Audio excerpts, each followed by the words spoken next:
Moment of inertia find करने का question है. Find moment of inertia of a rectangle about axis passing through. अब ये 5 अलग अलग एक्सिस दे रखे हैं. सो एक रेक्टेंगल है. सो रेक्टेंगल के पहले एक एक करके करते हैं. About an axis passing through the centre, it's length passing through the centre. तो मतलब एक्सिस ऐसा, तो ये लेंथ एल ले लेते हैं.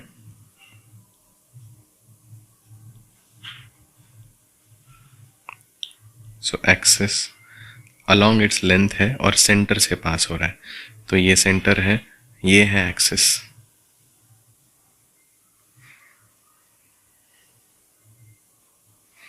और ये इसकी ब्रेड्थ है. तो ब्रेड्थ बी ले लेते हैं, जो यूजुअल कन्वेंशंस है. सो ये ब्रेड्थ बी और ये लेंथ एल ले रखी है. सो अभी पहले इसको एक्सिस चूज करना है, लेंथ को, और ये रहा सेंटर इसका. तो लेंथ से x डिस्टेंस दूर पे ऐसा एक सेक्शन सिलेक्ट करना पड़ेगा हमको. सो लेंथ से x डिस्टेंस दूर हम लोग मान लेते हैं कि हमारा एक एलिमेंट है एक्सिस से डिस्टेंस दूर. सो ये जो एलिमेंट है इसका एक्सिस से डिस्टेंस ले लेते हैं x और इसकी थिकनेस ले लेते हैं dx. तो इसका एरिया हुआ dA, length into breadth. Length तो है L और ब्रेड्थ है dx, तो इसका एरिया हुआ dx, Ldx.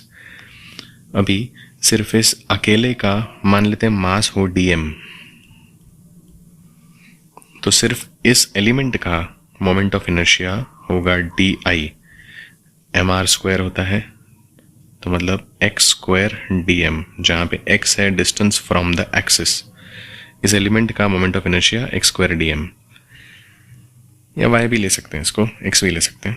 x लेते हैं फिलहाल. तो total moment of inertia of this rectangle होगा इसका integration of x square dm.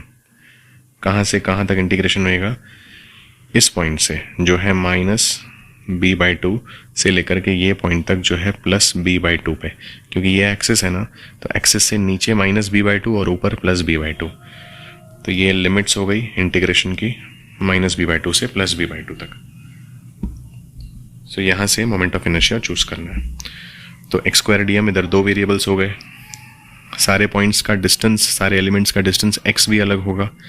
तो और dm हमारा वेरिएबल है, इसको integration with respect to dm करना है. तो हमको dm को dx में कन्वर्ट करना पड़ेगा जैसे इंटीग्रेशन हो सके. तो उसके लिए हम एरिया कंपेयर कर सकते हैं. तो एरिया और मास को कंपेयर कर सकते हैं. तो पूरा एरिया रेक्टेंगल का है length into breadth, full rectangle का. तो इसका मास ले लेते हैं कैपिटल M. अभी हमने जो छोटा एलिमेंट सिलेक्ट किया उसका एरिया है L इंटू dx. तो उसका मास होगा, क्रॉस मल्टीप्लाई कर लें. सो ये मल्टीप्लाई और ये डिवाइड कर रहे हैं, तो इसका हो जाएगा m l dx by l b. l cancel हो गया, तो ये हो जाएगा m बाय b dx. ये हमको मिला मास हमारे इस एलिमेंट का. तो मतलब ये हुआ dm, ये इस एलिमेंट का मास, ये dm. तो इस ये जो मास मिला है dm, इसकी वैल्यू यहाँ पे सब्सटीट्यूट कर देंगे तो मोमेंट ऑफ इनर्शिया मिल जाएगा. तो मोमेंट ऑफ इनर्शिया हो जाएगा integration of x square dm के बजाय m/b dx, -b/2 से लेकर के b/2 तक. तो m और b कॉन्स्टेंट्स हैं इस इंटीग्रेशन के, इनको बाहर ले लेते हैं. सो m/b integration of x square dx -b/2 से b/2, ये हो जाएगा x³/3. तो m/b x³/3 from -b/2 to b/2. तो ये हो जाएगा m/b, और ये 3 को बाहर ले सकते हैं, m/3 भी. एक बार x के बजाय अपर लिमिट b/2, तो एक्स क्यूब्ड है तो ये हो जाएगा बी क्यूब बाई 8 माइनस एक बार lower limit minus b by 2, तो ये हो जाएगा minus B cube by 8।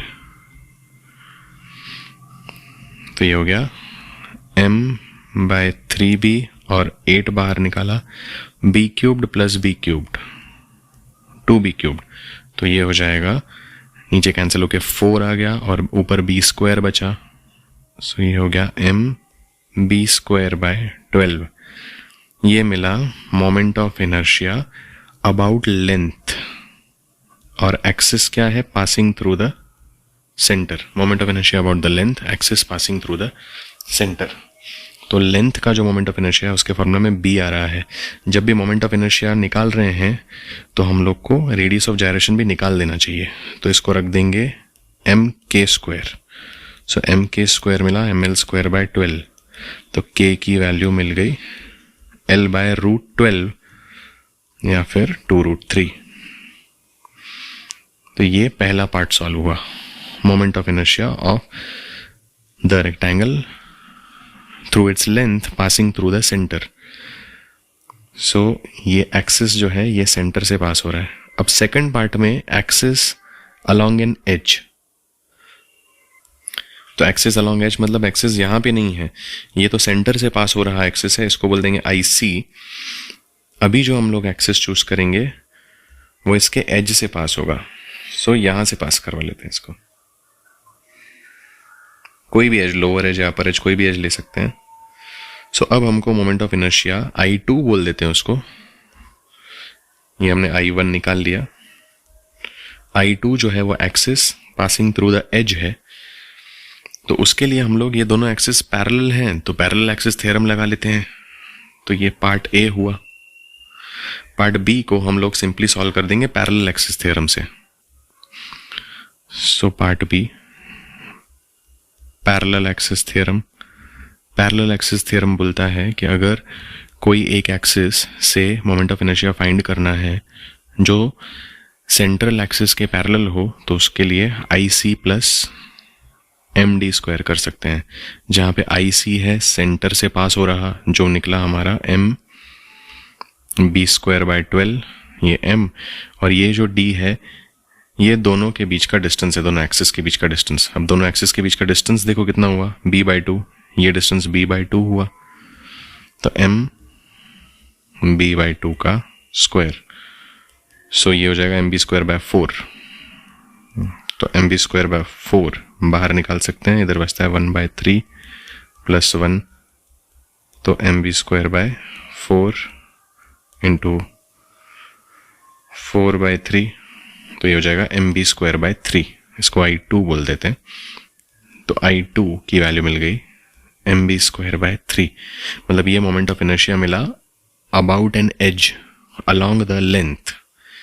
Again radius of gyration निकाल लेना चाहिए, तो यहाँ पे रेडियस ऑफ जायरेशन की वैल्यू मिल जाती है b बाय √3।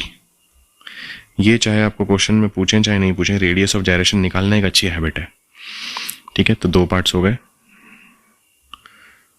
अभी third, about its breadth passing through the centre. So ये हमने कर लिया। सो ये I1 निकाल लिया जो IC था, ये I2 निकाल लिया। अभी थर्ड जो कर रहे हैं वो ब्रेड्थ से पास होगा। सो यहां से ब्रेड्थ से अगर पास करवाएं यहां से एक्सिस को, तो हमको एलिमेंट कैसा लेना होगा, तो हमको एलिमेंट ऐसा लेना होगा जिसका अगेन मास हो जाएगा dm, जिसका डिस्टेंस हो जाएगा x। तो ये हमारा एलिमेंट है, मास dm, सेंटर से डिस्टेंस फिर से x चूज कर सकते हैं, थिकनेस dx हो जाएगी। सो सारा डेरिवेशन सेम होगा पार्ट 1 जैसा, बस यहाँ पे जो लिमिट्स होंगे वो लिमिट्स होंगे लेंथ के लिमिट्स। सो लेंथ मतलब -l/2 से लेकर के +l/2 तक, तो ये हमारे लिमिट्स लेंथ वाले हो जाएंगे। तो सेम डेरिवेशन लिमिट्स में b के बजाय आ जाएगा l, तो ऑब्वियसली फाइनल आंसर में भी b के बजाय आ जाएगा l। तो third part moment of inertia I3 मतलब about centre and passing through the centre and along it's breadth, ये हो जाएगा ब्रेड्थ के बजाय आ जाएगा लेंथ, तो ये हो जाएगा ml²/12। अभी अगर देखें तो ये रॉड के मोमेंट ऑफ इनर्शिया का ही फॉर्मूला है। सो रॉड और रेक्टेंगल के मोमेंट ऑफ इनर्शिया के सेम फार्मूला है। तो इसका रेडियस ऑफ जायरेशन देखें कि 3 लिखते हैं इसको, तो रेडियस ऑफ जायरेशन हो जाएगा L/2√3।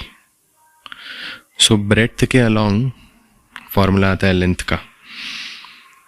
अब इसका फोर्थ पार्ट देखें, its breadth along its edge. So अभी एक्सिस चूज करना है ब्रेड्थ के अलोंग बट एज से पास होता हुआ, मतलब एक्सिस यहां से चूज करना है।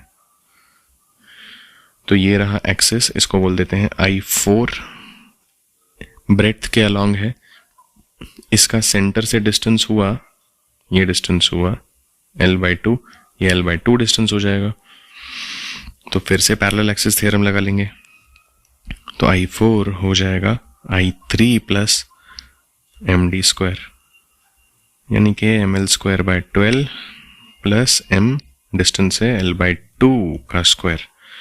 तो फिर से इसको सॉल्व करेंगे तो ये हो जाएगा ml²/3। इसको फिर से रख लें mk², तो k की वैल्यू मिल जाती है L/√3। सो ये 4 पार्ट्स तो बहुत सिमिलर हो गए। अभी फिफ्थ पार्ट में एक्सिस जो है वो सेंटर से पास हो रहा है और परपेंडिकुलर टू द रेक्टेंगल है। मतलब फिफ्थ पार्ट का एक्सिस जो है वो कुछ ऐसा है, ये जो हमारा प्लेन है इसके परपेंडिकुलर है, इससे बाहर निकल रहा है, तो इसको z एक्सिस बोल देते हैं। ये z एक्सिस बोल देते हैं about its centre and perpendicular to the axis. तो ये जो फर्स्ट जो हमने फाइंड किया इसको बोल देते हैं x, ये x एक्सिस, थर्ड ये y एक्सिस और ये z एक्सिस। सो x और y एक्सिस जो है, ये y एक्सिस, x एक्सिस और ये y एक्सिस जो है, ये रेक्टेंगल के प्लेन में ही पड़े हैं। सो रेक्टेंगल का जो प्लेन है वो x और y एक्सिस में है, ऐसा है। ये x एक्सिस और ये y एक्सिस, ये रेक्टेंगल का प्लेन है, और ये जो z एक्सिस है ये रेक्टेंगल के प्लेन के परपेंडिकुलर है। तो यहां पे हम लोग लगा सकते हैं परपेंडिकुलर एक्सिस थ्योरम हमारा। सो I5, ये फिफ्थ पार्ट कर रहे हैं हम लोग। I5 में फाइंड करने के लिए हम लोग लगा सकते हैं perpendicular axis theorem. Perpendicular axis theorem बोलता है जो परपेंडिकुलर वाला एक्सिस के अबाउट मोमेंट ऑफ इनर्शिया है IZ, वो बाकी दोनों का सम है, वो है IX + IY, और सेंटर से पास होता हुआ IX ये है mb²/12 और ये है ml²/12। तो ये मोमेंट ऑफ इनर्शिया मिल गया m/12 b² + l²। ये moment of inertia about an axis passing through the centre and perpendicular to the rectangle. एक और एक्सिस के थ्रू निकाला जा सकता है। इनफैक्ट ये क्वेश्चन में काफी सारे एक्सिस के थ्रू निकाला जा सकता है। इसका एक सिक्स्थ पार्ट भी कर लेते हैं। Moment of inertia passing through a corner, एक कॉर्नर से पास होता हुआ and perpendicular to the rectangle. So ये एक और कर लेते हैं। पासिंग थ्रू द कॉर्नर मतलब यहां से, सो एक कॉर्नर ले लिया, ये कॉर्नर से and perpendicular to the rectangle, तो यहां से परपेंडिकुलर है। तो अगेन यहां पे दो एक्सिस पास हो रहे हैं, एक ये एज वाला अलोंग द लेंथ और एक अलोंग द ब्रेड्थ। तो फिर से परपेंडिकुलर एक्सिस थ्योरम लगा सकते हैं। तो इसको I6 लिख लें। सो सिक्स्थ पार्ट I6, यहां पे जो एक्सिस है वो कॉर्नर से पास हो रहा है एक्सिस, और वो परपेंडिकुलर टू रेक्टेंगल है। तो अगेन परपेंडिकुलर एक्सिस थ्योरम लगाएं, परपेंडिकुलर एक्सिस थ्योरम। तो I6 ये हो जाएगा I2 और I4 का सम हो जाएगा, तो ये हो जाएगा I2 + I4, मतलब ये अलोंग जो length about an edge, along breadth about an edge, तो ये है mb² by 3 plus M L square by 3, तो ये हो जाएगा m by 3 B square plus L square. Again इसका भी मोमेंट ऑफ या रेडियस ऑफ जायरेशन निकालना चाहिए, तो इसका रेडियस ऑफ जायरेशन ये हो गया root of B square plus L square by 3, ये 3 भी रूट में ही है। इसका भी रेडियस ऑफ जायरेशन निकालना चाहिए, इसका रह गया तो m के स्क्वायर, तो यहाँ पे देखें तो k की वैल्यू मिल जाती है, सो देयरफॉर k मिला रूट में B square plus L square by 12, या फिर इसको अगर रूट के बाहर लिखना हो तो इसको लिख सकते हैं half B square plus L square by 3। तो ये रेडियस ऑफ जायरेशन। सो ये देख सकते हैं कि सेंटर से हाफ है एज वाले वैल्यू का। सो ये यूजुअल होता है रेक्टेंगुलर शेप्स में, रॉड्स में वगैरह। ओके, सो ये 6 तरीके के मोमेंट ऑफ इनर्शिया निकाले हम लोगों ने रेक्टेंगल के लिए। ठीक है, बहुत सिंपल है। इंटीग्रेशन प्रोसेस से सिर्फ एक बार पास होना पड़ता है, फिर परपेंडिकुलर और पैरेलल एक्सिस थ्योरम अच्छे से लगा के अलग अलग एक्सिस के थ्रू आंसर्स आ जाते हैं हमारे। ओके।